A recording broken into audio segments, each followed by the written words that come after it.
Section 3. You will hear two faculty directors talking about which person in their university to promote. First, you have some time to look at questions 21 to 25.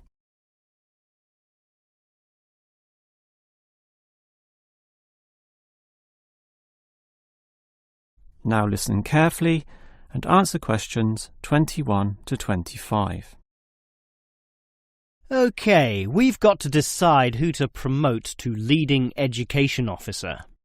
Someone from the arts faculty, I suppose. Well, it can be from any faculty, since the position requires more general skills. Handling personnel, settling disputes and motivating them to focus on the task. It was the last position which involved computer knowledge, not this one. Surely computer knowledge would help. So too would knowledge in the arts. Sure, it would help, but the key criterion is being able to direct the staff appropriately. So it doesn't matter then from which faculty we select our candidates? Not really, but I've already looked at those from computing and rejected them all. Why? They're all too new, lacking in sufficient experience, whereas these ones from the business faculty are long-timers, so we'll take someone from there. I suppose you're right. The arts faculty doesn't present much in the way of suitable candidates either. But we'll still have to train the person, teach the ropes, as they say, and he or she will have to expect to do overtime as needed. Of course. It can get so busy that, if we were open on the weekend, they'd have to work then as well. Just as well we're a Monday to Friday university, right? Right. But are you sure these people will actually want the job? The salary isn't such an improvement on their current ones.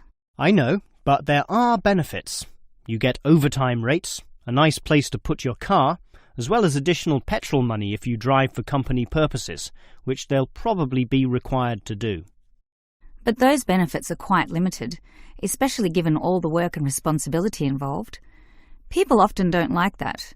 They prefer the creative freedom of less senior teaching positions. Yeah, I know.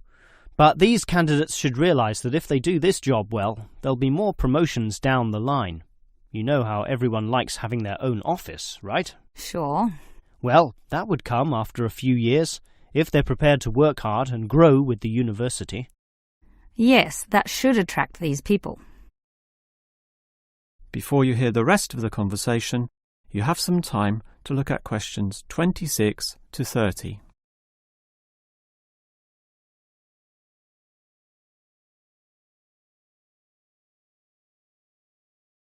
Now listen and answer questions 26 to 30.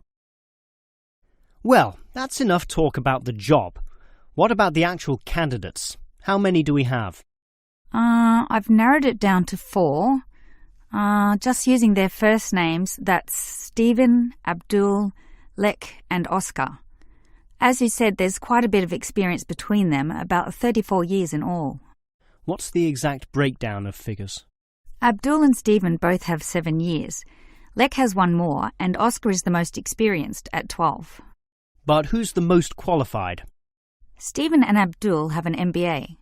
Oh, sorry, Abdul's got something called a MBP, some foreign thing which translates as Master of Business Practice. I'm not sure what that is, but does he do the job well? Very well, apparently.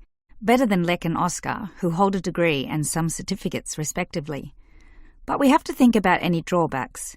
You know, possible issues with any of them. I asked their respective deans for feedback, and I found out that Stephen, the younger one, drinks a bit. So he has a problem with alcohol? No, he never drinks to excess, but at the bar he's often expressed his intention of moving on, of teaching abroad. Ah, he's not stable. Not stable at all, apparently. We'll never know for how long he'll hold the job.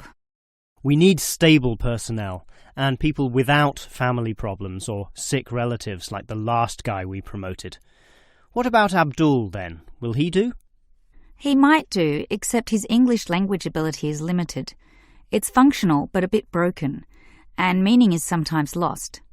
That's not the problem with the next candidate, Lek, who has good language ability, but this job involves handling people, and his dean says Lek's attitude is bad. In what way?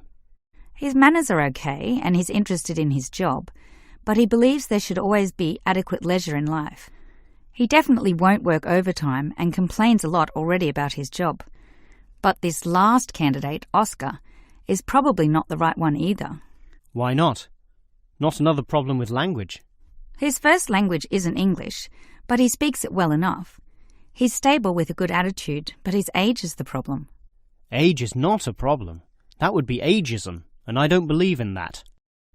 But with his age comes health problems as well, and serious ones at that. Oh, that might be an issue then. That is the end of Section 3. You now have half a minute to check your answers.